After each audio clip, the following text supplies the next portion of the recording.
Hey everybody, TammyTalks here. Let's get into some news, some headline news, entertainment news, all the news. I'm going to title this video, Look at This Here, because that's exactly how I felt when I read and heard about each and every one of these stories. So if at any point throughout the video you enjoy this, go ahead, consider subscribing to the channel and thumbsing up the video, all right? So let's start off with Jamie Foxx, y'all. So last week on April 12th, Corinne, Jamie's oldest daughter, took to his Instagram and issued a statement saying, "We want to share that my father, Jamie Foxx, experienced a medical complication yesterday. Due to quick action and great care, he is already on his way to recovery. It is now April 20th, and we still don't know what that medical condition is or the medical complication was, but we do know that Jamie is still in the hospital. He is still under professional care."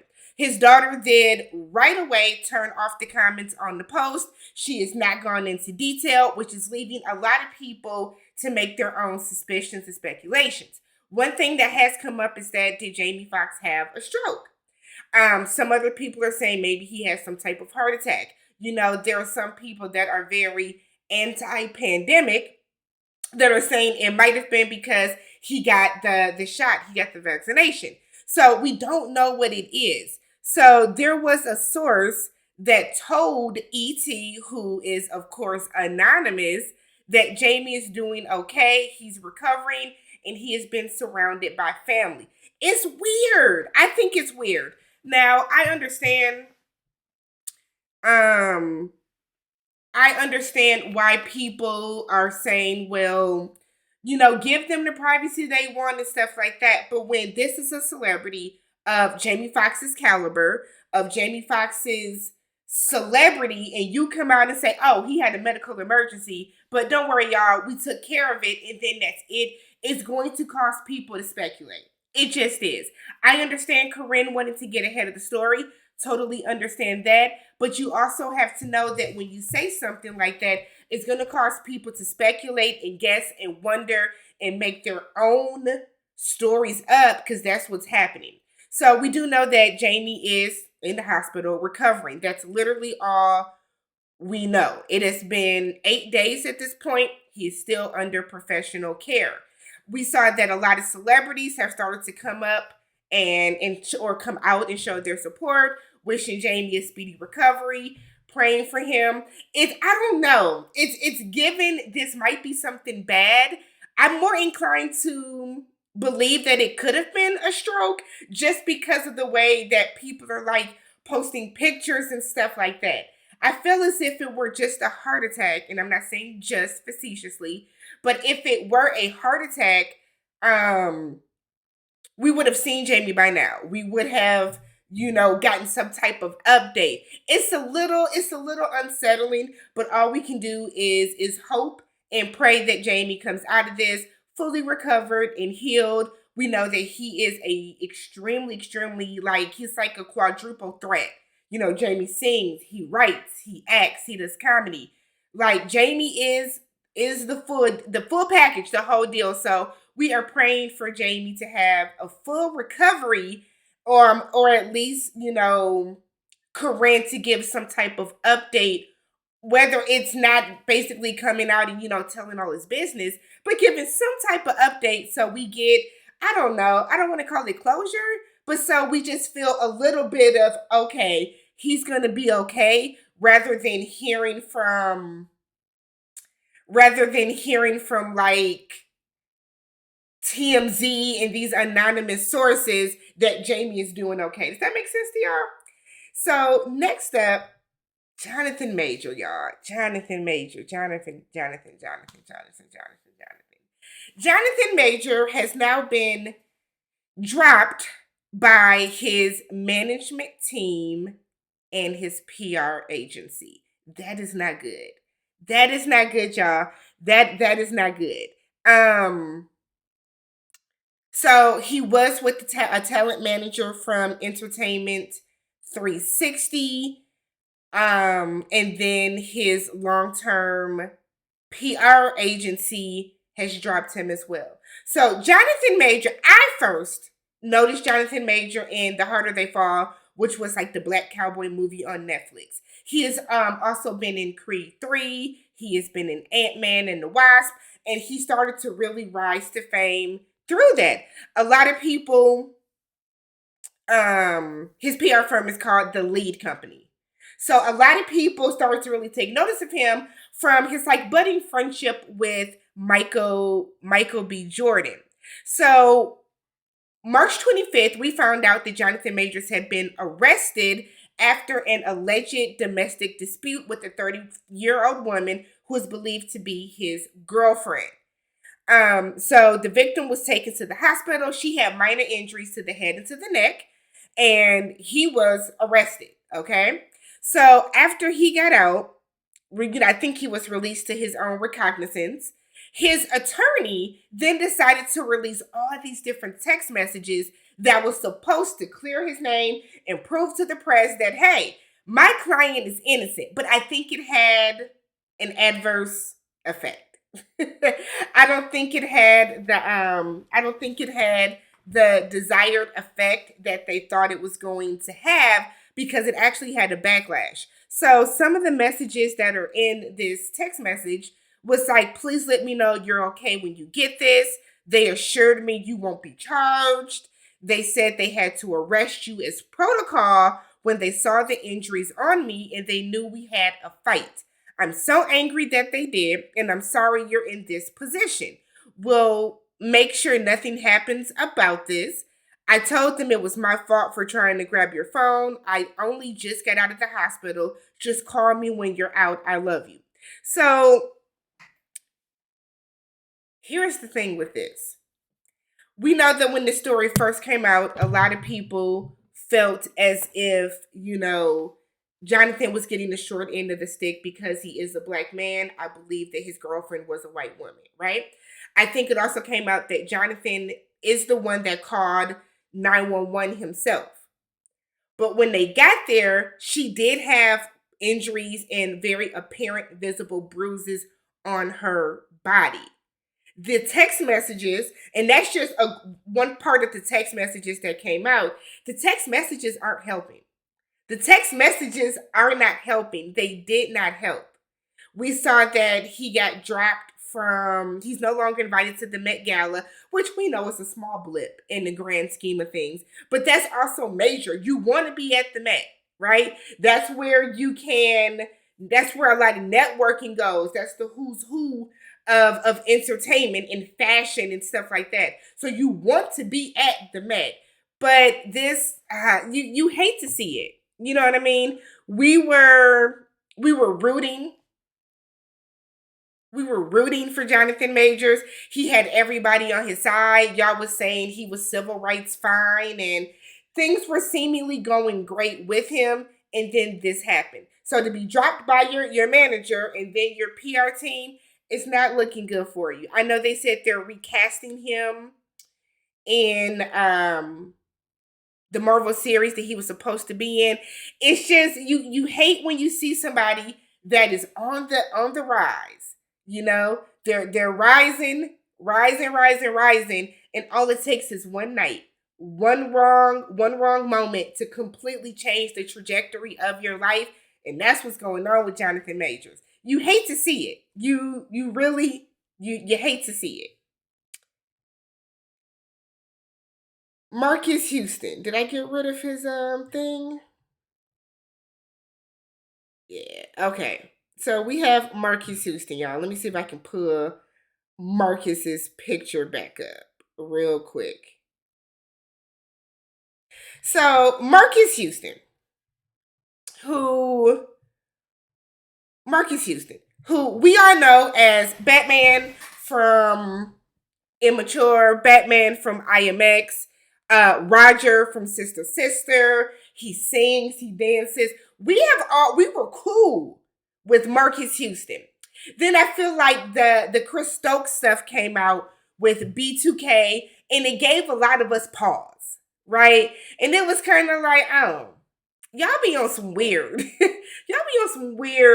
weird freaky stuff that we can't really get with. So then it came out that Marques Houston was engaged back in 2020. He was engaged to a 19-year-old woman. Okay. At the time, Marques Houston was 38. So this woman was literally half his age, and they were engaged. It was a lot of stuff that was going on with her. She was like missing at one point. She ran away from her family at one point. It was a lot of stuff on top of the fact that you are a 38-year-old man and this was a 19-year-old woman. So Marques Houston recently, for whatever reason, decided to in the midst of an interview, start talking about his relationship with his now wife. Marques is now 41. I believe she is now 21. Yes, I think she's now 21. I'm assuming turning 22 later this year. So he was saying that, they met when she was 17 and, he didn't think anything of it. And then when she turned 18 is when they officially got together. And then at 19, they were engaged. And he's saying that they connected on a level. Their chemistry was just unmatched and they connected on this level. And we just don't understand. We just don't understand. So everybody was kind of looking like, Marques, why are you telling us this? Why are you even talking about this? Why? Because a lot of this is also just kind of, you're doing too much. You're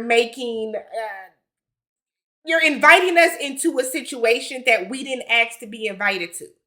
You know what I mean? Marques Houston is a person that's out of mind, out of sight. You know what I mean? Or out of sight, out of mind. So unless Marques Houston pops up in something, I don't think about him. I don't play immature music because I don't know. I was an immature fan, sure, back in that age. Back when I was that age when they were out because they're in my age bracket. But now, would I play some Marques Houston music? I would, because Marques Houston has hits. But he's just not a person that I'm like, oh, let me turn on Circles. Let me turn on Naked. You know what I mean? I just don't. If it comes on my Pandora or like my Apple Music, I'm a rock and roll with it. But outside of that, he's not somebody that I like reach to play on purpose. So after this entire situation, this entire headline, he then doubled down when he was approached by TMZ. And when he was approached by TMZ, he then went on to say that he could never date a woman his age range because they have too much baggage. He doesn't want to date a woman that is his age because they have baggage. So he did an interview with Page Six, and he said that a red flag to me was always a woman that had a kid. Nothing against single women, but single mothers with children are a red flag. He said, I tip my hat and respect women that are raising children on their own, but when I grew up, I never wanted to have kids. He then said, I would talk to my dad a lot, and he would tell me to have your own kids because you never know what the baby daddies are about. So if you're going to have kids, make sure it is with a woman that has never had kids. So that was always my red flag, and a woman with an attitude. I don't like women with funky attitudes, okay? He then said, I am 41, she is 22. I could have married a 44-year-old woman, and it could have been disastrous. Women that are my age, they kind of have a different outlook on life. Like a lot of women my age are very independent. They are very like, I don't need a man to do this because I can do it for myself. I come from a generation that I love to provide for my wife. He then added that there's a lot of women my age I've dated that may have baggage. They may have kids, they may not. There's so many different women I've been with throughout my life, and it just so happens to be that this one caught my eye. Everything I prayed for and everything that I wanted in a woman, she came with, although she was young, I'm young in spirit. So this is the epitome of grooming, right? He then follows it up with, in the immature days, we would have light-skinned girls in our music videos. Then people would question, why can't you get a black girl, presumably brown-skinned woman? And then it's like, oh yeah, I only like light-skinned girls. Then the plus side girls would come and get me. I was like, man, I can't catch a break. So who knew that Marques Houston was this ignorant? Who knew that he was this fucking ignorant, right? So if we take it back to the beginning, if you are somebody that would like to date another person that does not have kids, that is perfectly fine, right? There should be no judgment about that whatsoever.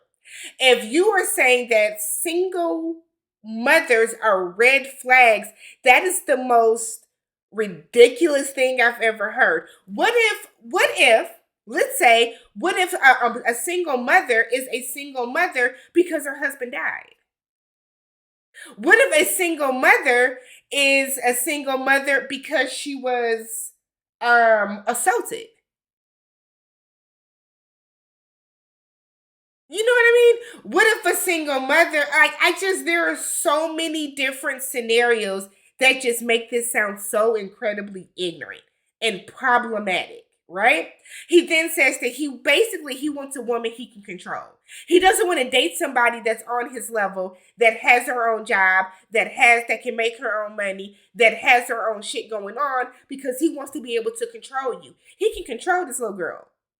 He can control this little 21-year-old because he's Marques Houston from Immature and from IMX and the singer and the actor and all this other stuff. He can control her because I make the money in the family. I have the celebrity. I have the status. You know what I mean? Like, it is just baffling and sad that not only that he thinks this way, but that he is willing to open his mouth and tell everybody that this is the way that I think, and then y'all are crazy. Then to go on to be like, yeah, I only like light-skinned girls, so that's all I'm gonna have in the video. Like, why is that a big deal? Like, I just kind of feel like, Marques, just shut up. Because nobody is asking you any of this. Why are you talking about your immature days? Why? It's disheartening. To read about this. I also kind of feel like we have these like people that we liked growing up, and then they get grown and then they start talking, and then it's like, oh, you know what I mean?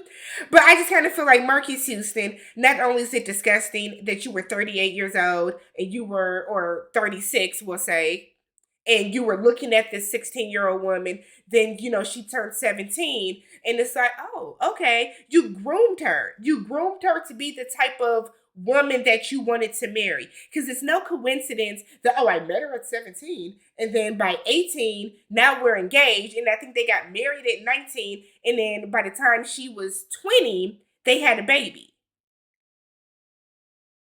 But you're 41 years old, married to a 21-year-old, and you think that that's perfectly fine because she didn't come with baggage. Of course she didn't come with no fucking baggage. She came with a backpack because that's a child. That is a child.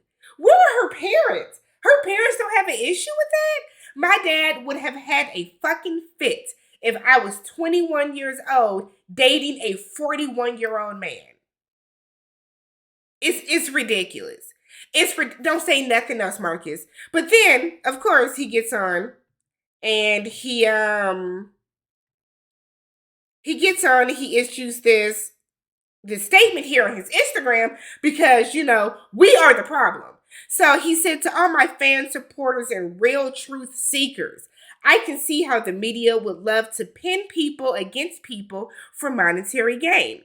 But when you're at peace, but when you're at peace, loving life and able to still make a positive impact in the entertainment world for over 2 decades, it's so easy to move out the way and let bottom feeders eat. # protect your peace. I love you all. No one is trying to pin anybody against you. You came out, you said a bunch of ignorant ass inflammatory things that cause us to look at you as if you are a predator and a groomer and a colorist and just ignorant, and now you are confused at the backlash that you're getting.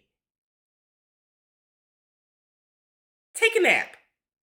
Take a nap. Take a nap. I don't know what else to say. Like, oh my God. Marques, like, it's disappointing. It's disappointing. But you know what? I low-key expect nothing less because This is the same guy that I believe was like defending the whole Chris Stokes and B2K and that type of situation. So I expect nothing less. I remember when he was on like kind of like a guest on Love and Hip Hop, he wouldn't allow his wife to come on. The season that Omarion was on, he would not let his wife come on because he probably knew that she was going to end up saying something and it was just going to turn the public what he thinks is against him when we're not against you. We're just calling out the stupidity of what you're saying. We're calling out your problematic ways, which the average person doesn't want to hear. Doesn't want to hear. Let's talk Chloe Bailey. So we know that Chloe's debut album came out. It didn't do good. It didn't do bad. That's the thing. I don't think it did bad. Chloe sold 10,000 records, 10,000 units. I don't know if people were expecting her to go platinum or what people were expecting to have happen with this album.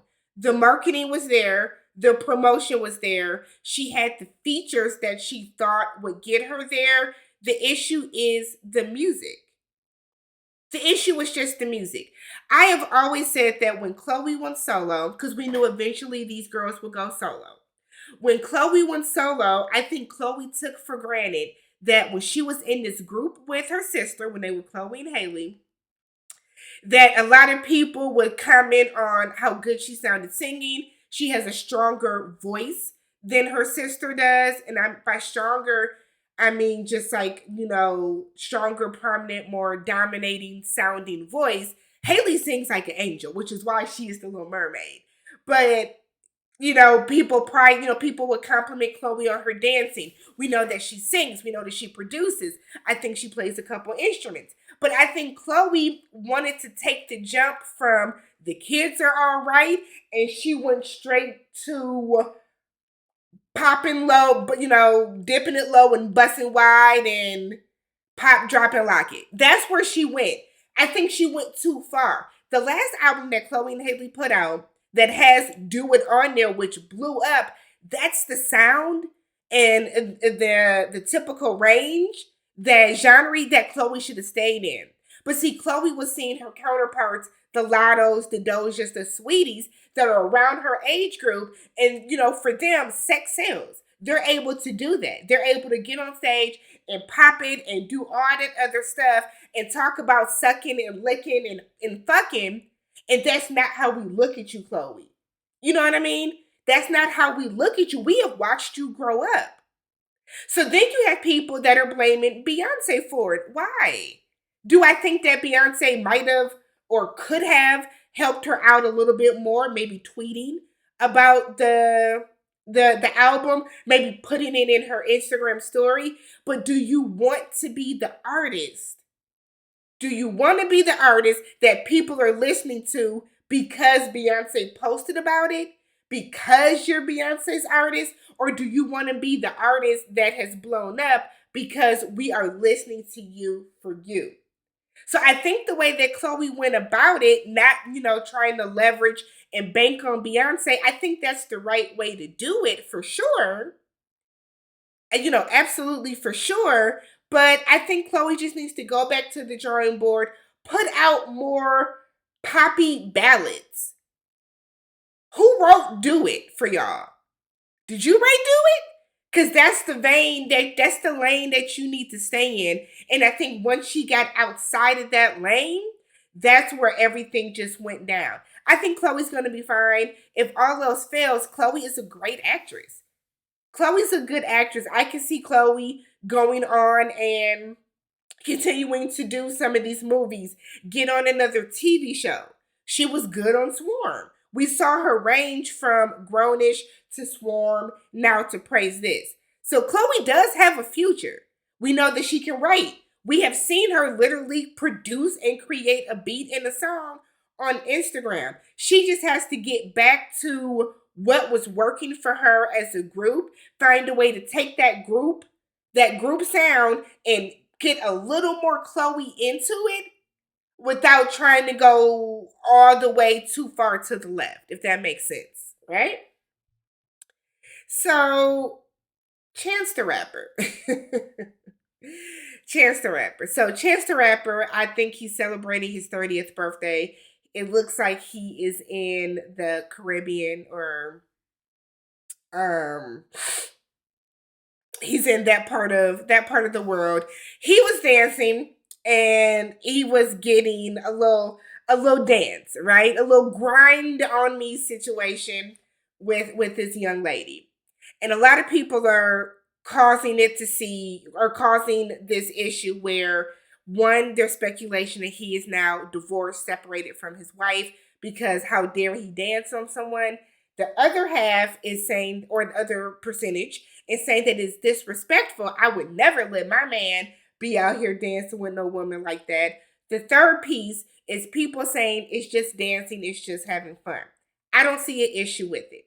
When you were in the West Indies, when you were in the Caribbean, when you were in that part of the world, this is how they dance. It looks like it could be some type of carnival celebration or something.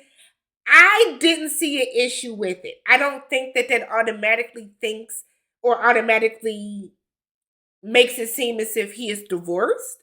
I like the divorce part never crossed my mind.